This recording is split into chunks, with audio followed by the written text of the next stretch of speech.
Stay tuned for tonight's adventure with the Fat Man. Okay, here we go. Good morning, good afternoon, good evening, whatever time of day it is. I hope it's good to be where you are, because I'm really excited to be here today. My name is Baltimore Fats, and welcome to my cabinet of curiosities. Yeah! All right, have fun, guys.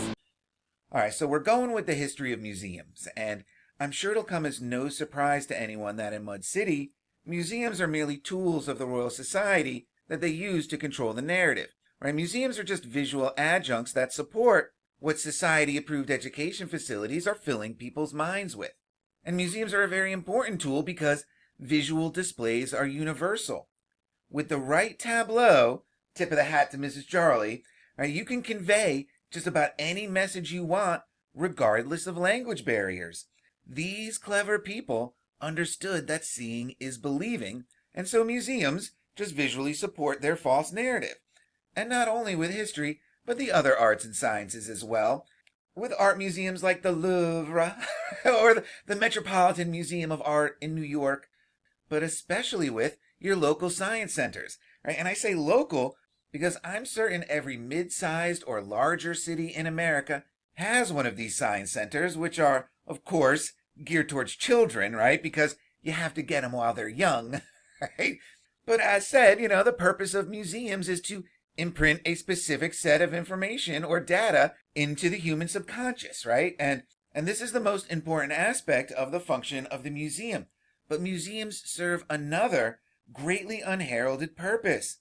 And so while looking into museums, I learned that most museums are run as nonprofits. And on the surface, this really isn't a surprise at all. But what is a surprise is, according to the American Alliance of Museums, museums across the country generate an annual gross domestic product of $50 billion a year. This is $1 billion a year per state in America if you wanted to do it that way, right? This is not chump change, right? Museums are an industry that generates income for its communities. And so right or wrong, lots of people would be out of work without the lie, right? And this is true on both sides of the equation. And a lot of people who make truther, in quotes, type content fail to recognize is where would they be without the lie?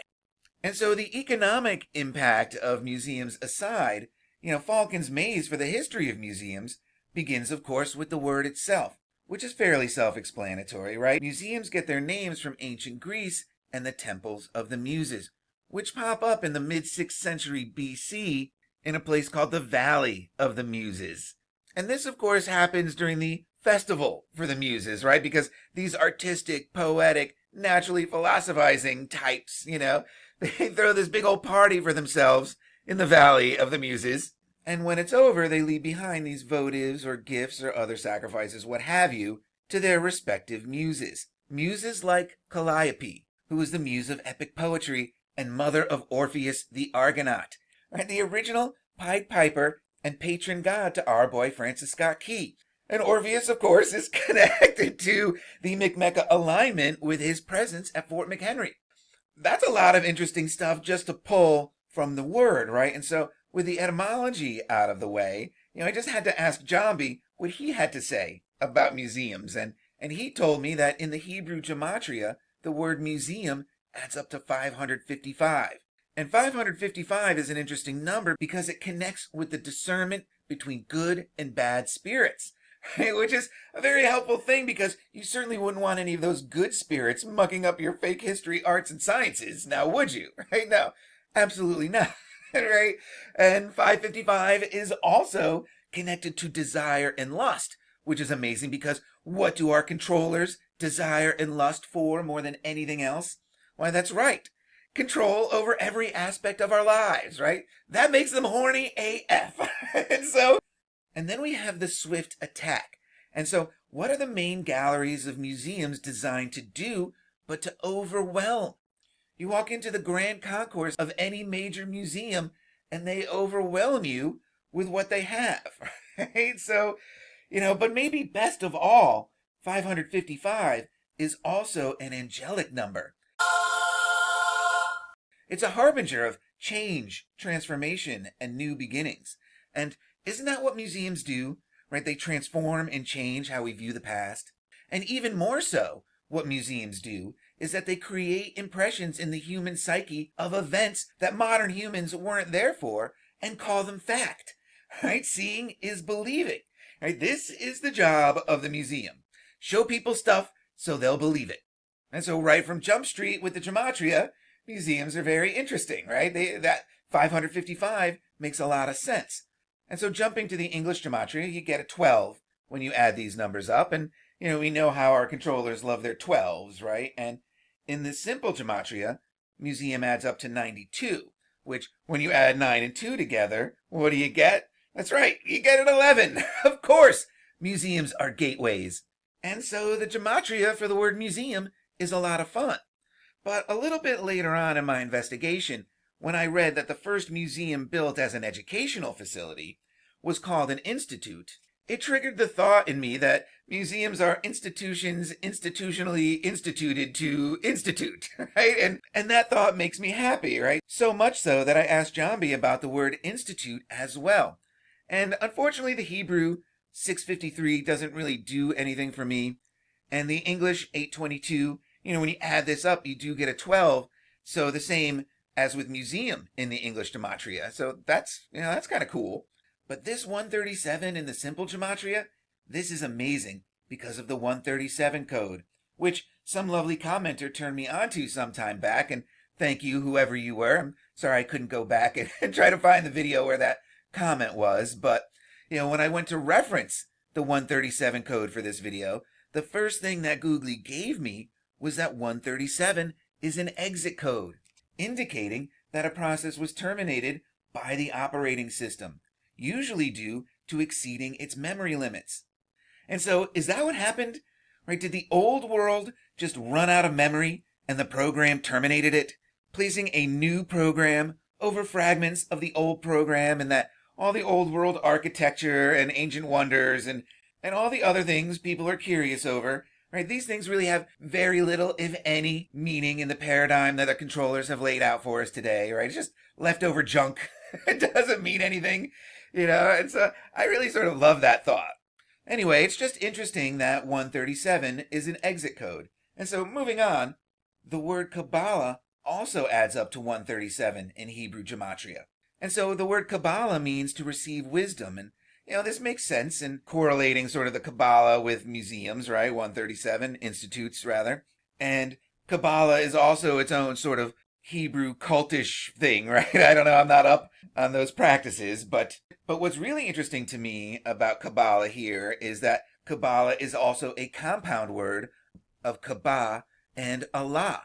And this was also pointed out to me in the comment section. And again, thank you, whoever you were, right? I really love a good comment. And so what's interesting about this is, you smash these two words together and it means house of Allah. And so what makes this connection even more interesting is how 137 is used in physics, where it's considered a dimensionless number, one that determines how charged particles interact with electromagnetic fields.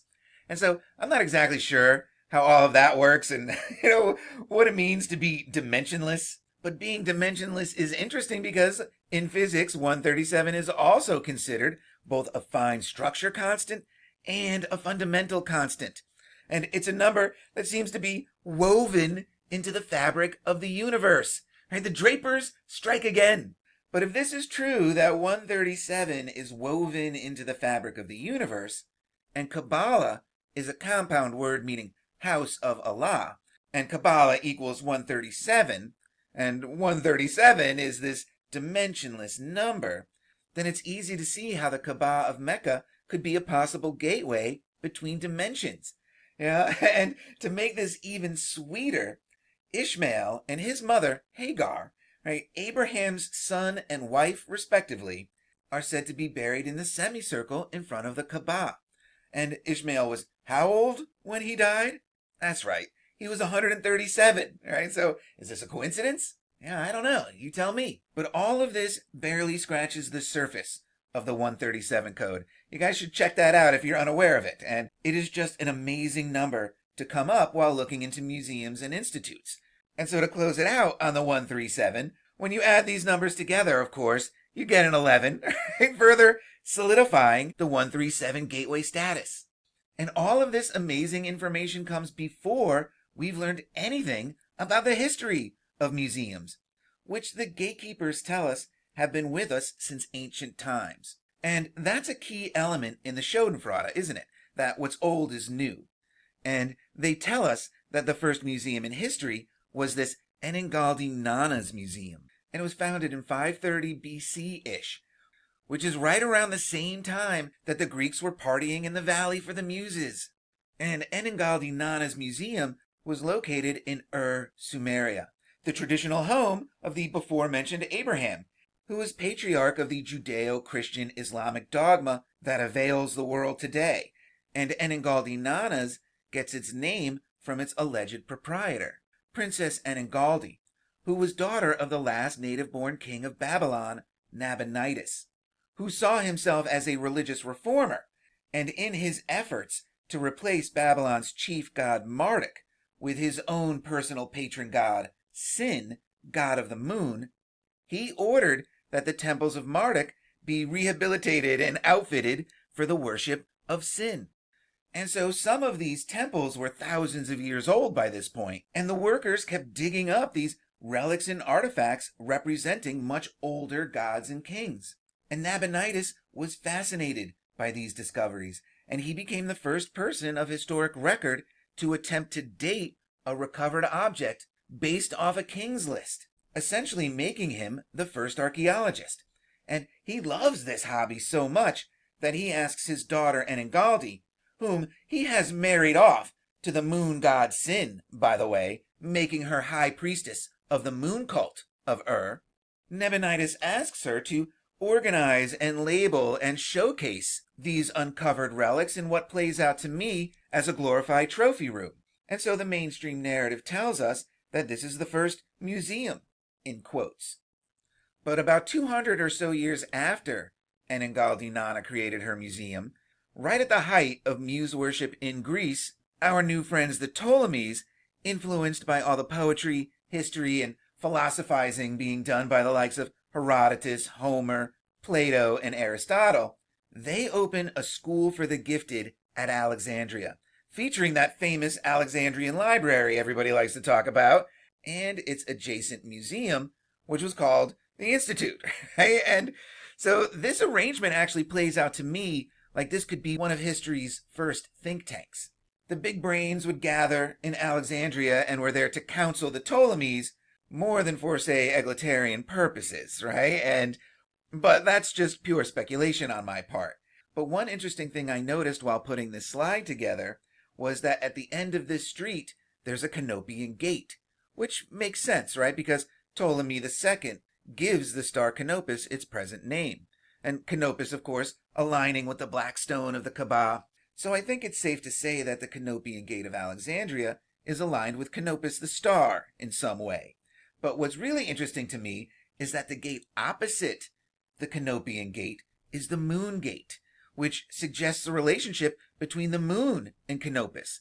And so now I have no idea what that relationship could be, but with Enningaldi Nana's being the first museum and her being a high priestess of the moon cult, right? And the Ptolemies setting up the library and museum in Alexandria, and Ptolemy II giving the star Canopus its name. This adds a layer of depth to the story of the museum that I'm really not prepared for.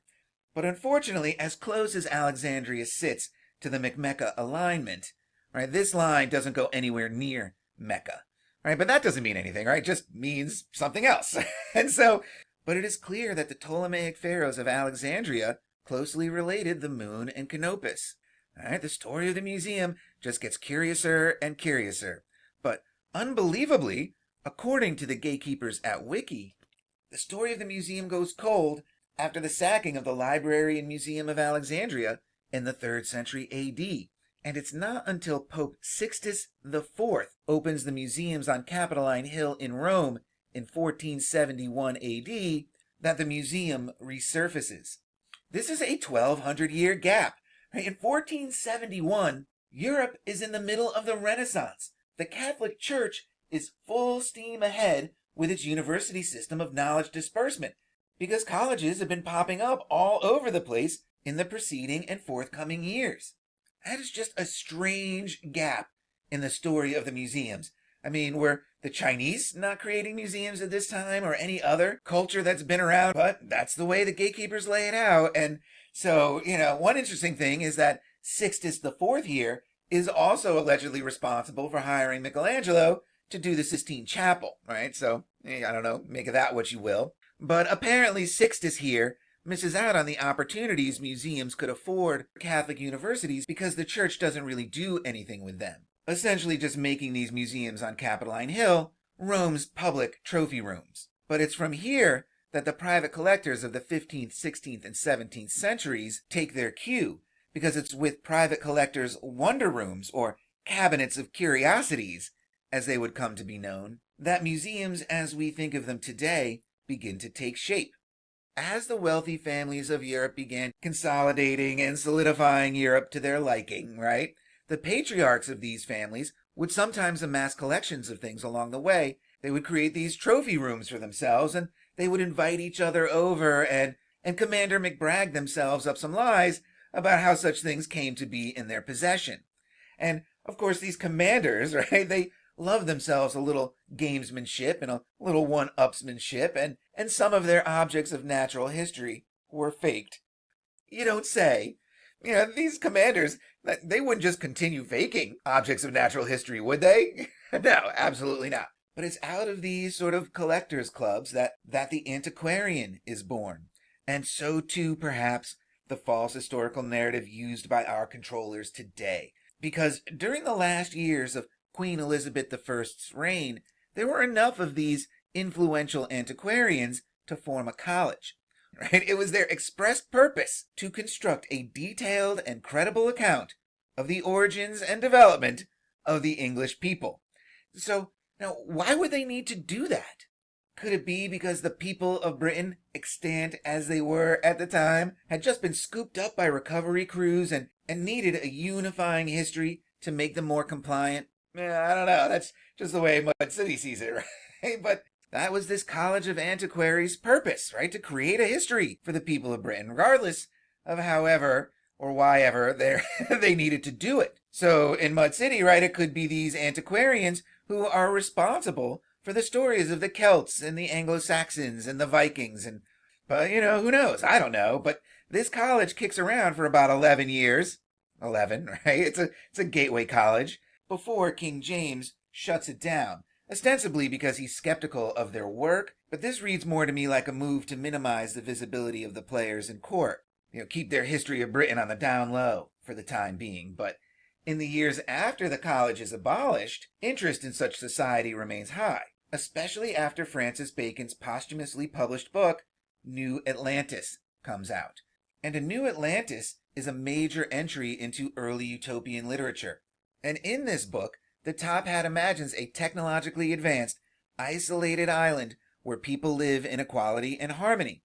And this is a condition controlled by the state college called Solomon's House, who use light-bending technology to create holograms used to, quote, impose on men's senses an infinite number of things, unquote, right? Things that they could present as miracles if they wanted. Right? So now to me, this sounds a lot like CGI animation type things, modern holograms as we've seen, maybe even so much as computers, cell phones, and so forth, right? But they use this technology into tricking the people into peace and harmony. Tell me you haven't heard Solomon House's mission statement before, right? Their purpose is to, quote, obtain the knowledge of causes and secret motion of things, and the enlarging of the bounds of the human empire to the affecting of all things possible. Solomon's House wants to affect everything with its enlarging of the human empire. Right? Does that sound familiar at all, right? The sequel loves this idea so much that he charters the Royal Society to do just that. And so it's, of course, after the Royal Society is chartered that all of these other scientific societies and organizations, clubs, what have you, really start to take shape. But wedged somewhere in between the dissolution of the College of Antiquaries and the rise of the Royal Society, we have the absolutely strange and amazing story of Francis Kynaston's Museum Minerva, which he opens in Covent Garden in 1635. And Kynaston was a man of some means and nobility. He's pushed right up the ranks and is knighted on his way to Parliament. But he's also one of these literary natural philosophizing types with a cabinet of curiosities of his own. And he convinces his royal friends to kickstart a learned academy for him, showcasing all his stuff. And thusly, the Museum Minerva hits the ground running. Kynaston even hosts the future King Charles I, when he was Prince of Wales, to a play that he wrote and performed just for the prince called Corona Minerva. And Prince Charles was one of the major contributors that got this museum off the ground. But one interesting thing is, I could not find a copy of this play, Corona Minerva, but to me, it means the crowning of Minerva. And it's interesting that he would name this first museum, this first academy, after Minerva, because Minerva is not only the goddess of making money off medicine, poetry, and wisdom, right? She's also the goddess of weaving. But then there is, of course, that she's also the goddess of war, with a focus on strategic warfare, no less. Of course, the first modern teaching museum would be named after Minerva, goddess of strategic warfare. And that this academy, this museum, was in the theater district is a nice cherry on this story, because what are museums but simply theaters of fake history? But sadly, this Academy Museum Minerva proves too costly for Kynaston, and he has to close it after about 4 years in 1639. But not before the horrifying case of a most certain and true relation of a strange monster or serpent found in the left ventricle of the heart of Ian Pennant, gentleman aged 21. So just a young man, right? And this case study was written by Dr. Edward May, who was present at this autopsy and chronicled the discovery of this hideous chud of a parasite living in poor Ian's heart. And May and the mortician were so terrified by this creature that they subdued it with garlic in case it wasn't dead. Modern doctors today laugh this story off as the case of a mistaken blood clot, and who knows, that may be, right? Those things are certainly horrific. But this thing wasn't a blood clot in Mud City. Here in Mud City, this thing just became the parasite worm knights are made of. What an amazing thing to happen to Mud City, right? But it's soon after this terrifying discovery that the Academy Museum closes. And, for the next 100 years or so, it's back to their cabinets for the Commander McBragg types. That is, until they can get the Society of Antiquaries of London chartered in 1751. And one thing this charter allows the society to do is buy property. And so now, why would the Society of Antiquaries need to buy property? And the answer to that may lie with the man who took the first ever minutes for the society, one William Stukely. And Stukely is considered the godfather of modern archaeology, who pioneered the scholarly investigation into the monuments at Stonehenge and Avebury. So could it be that the Society of Antiquaries needed to buy some property so they could modify said property to fit its narrative?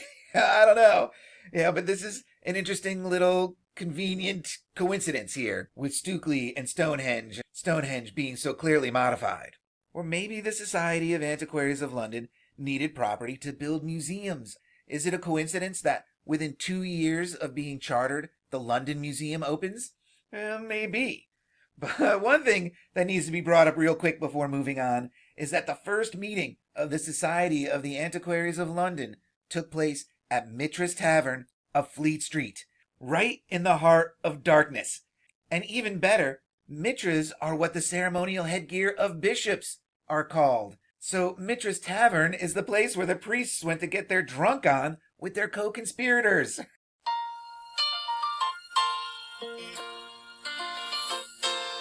And so we're going to wrap this one up here with the opening of the London Museum. But before we move this story across the pond to America, I would be remiss in my duty if I didn't make note of a couple European naturalists who play a very crucial role in how museums are presented going forward. And so first, we have the Swede Carl Linnaeus. It's because of this guy that animals are classified the way that they are. His opus, Systema Naturae, is so influential on the members of the Royal Society that they form an offshoot society named after him.